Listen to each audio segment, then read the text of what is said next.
Hey traders, John Howell here. On the way to the gym this morning. I've just finished doing my trading for the day. For you guys that don't know, my main trading is my main trading is only about half an hour per day. That's all I trade. You don't actually have to trade a lot. I've just learned over my last 18 years of trading these markets that you don't need to trade a lot due to having, if you have a really good trading system that you trade, and you also have like technology to help you find those trades, which I do. That's what I have a good system, and then I also have a scanning process to help me find the trades when it comes to the stock market. So I spend maybe half an hour doing that. And then if I want to look at the Forex and the futures market, which I use the exact same system as well too, then I look at the Forex and futures market.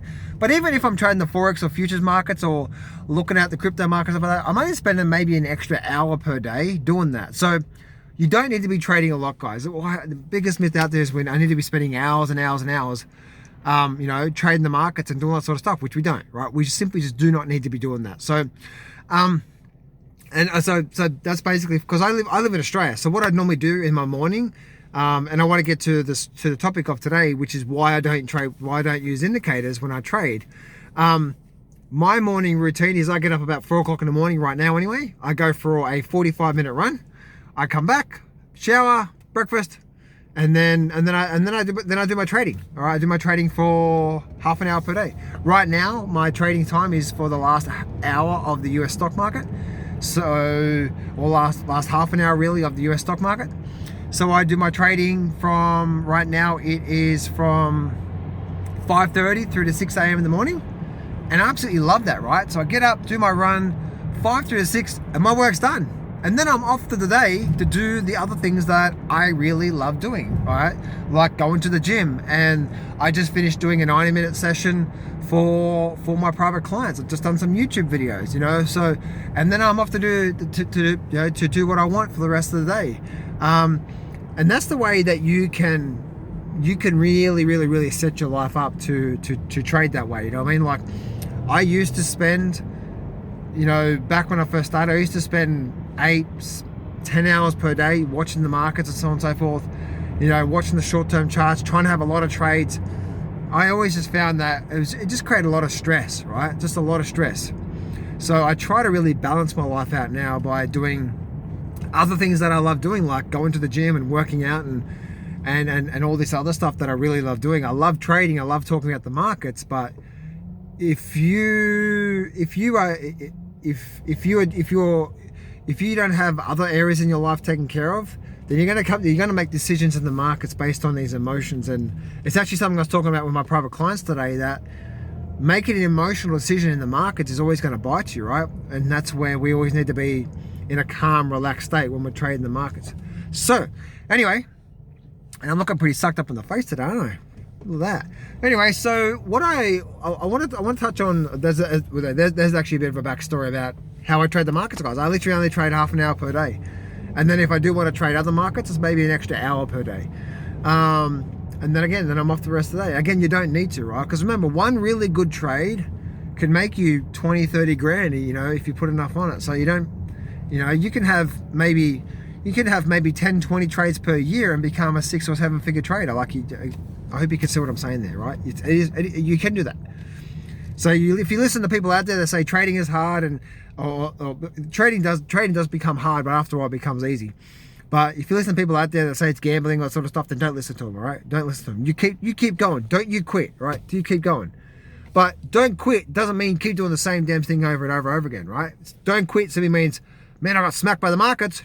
I need to figure my shit out here. Anyway, so as what I wanted to talk about in today's video, I'll get to the topic today right now, is why I don't use indicators, right? So a lot of people have seen the way that I do, you may have even seen the market update that I did today, right? And the way that I do my trading. The way that I do my trading, when I first started doing my trading, guess what? I started using the RSI, the stochastics, the MACDs, the Bollinger Bands. I started using all this stuff. And I started using all these indicators. Why? because I was trying to find, why am I using indicators? I'm trying to find the perfect time. I'm trying to find the exact perfect time to get into the markets, right? But did you see what I just did there? What am I doing? We had the market and then we have the indicators. I'm looking at the indicators to try to find a good time to get into the markets, right? What is wrong with that? What is wrong with that scenario? Because think about it. What is an indicator? It's a derivative from the thing. Doesn't it make sense? Doesn't it make sense that when we're trading the markets, that we get really good at the thing called the market, right? Reading the market. And that's what I always found. And plus also having all those indicators. Oh, it's at the top of the Bollinger Band. Oh, the stochastics are doing this. MACD's doing this. And so many things just created so much confusion in the markets. Right? So much confusion in the markets. And I didn't know when to get in and when to get out. Because guess what?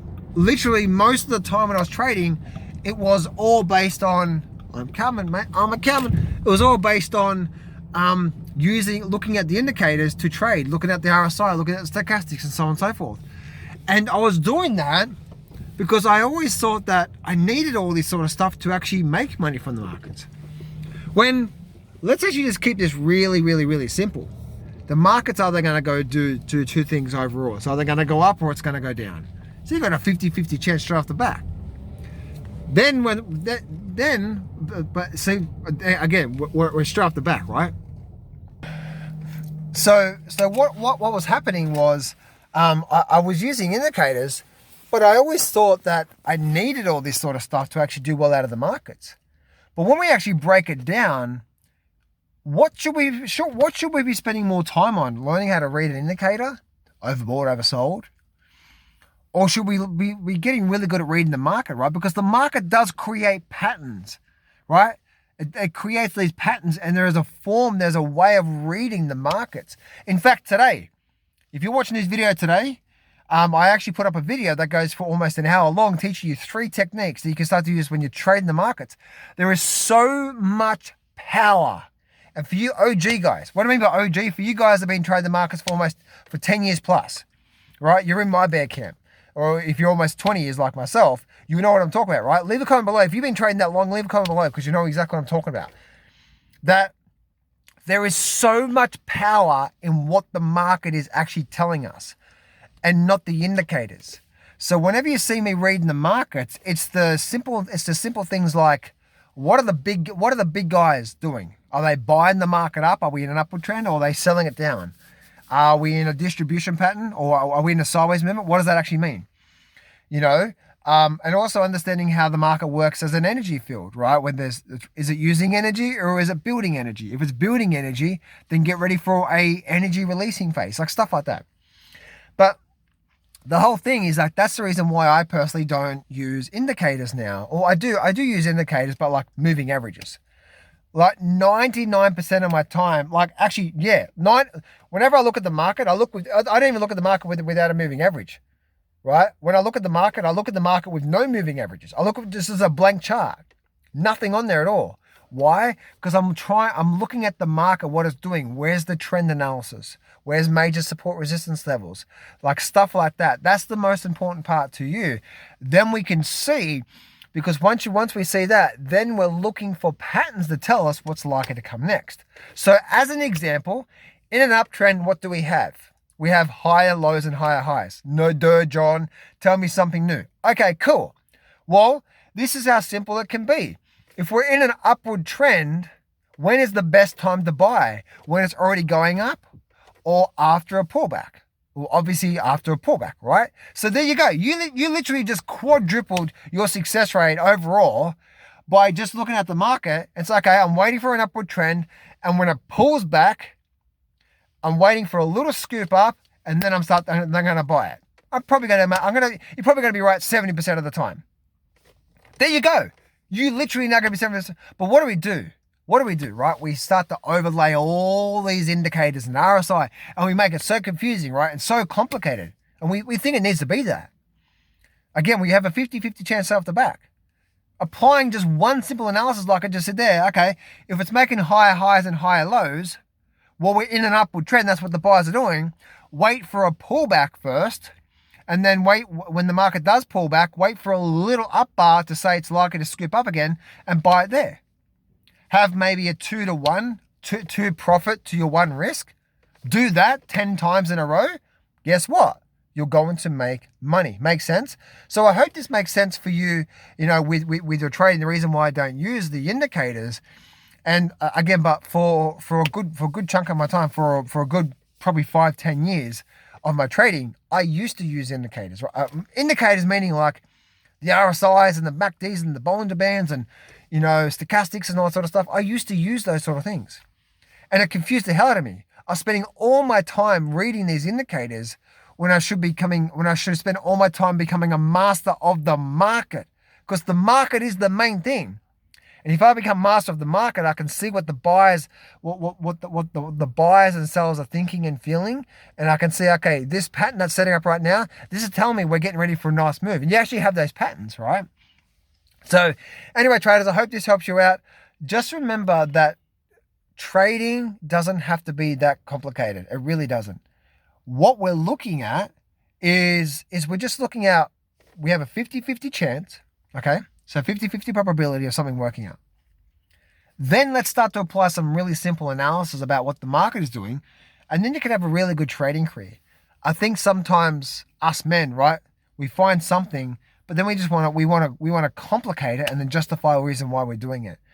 And we just don't need to do that. So anyway, traders, I'm going into the gym right now, and you guys have a good day.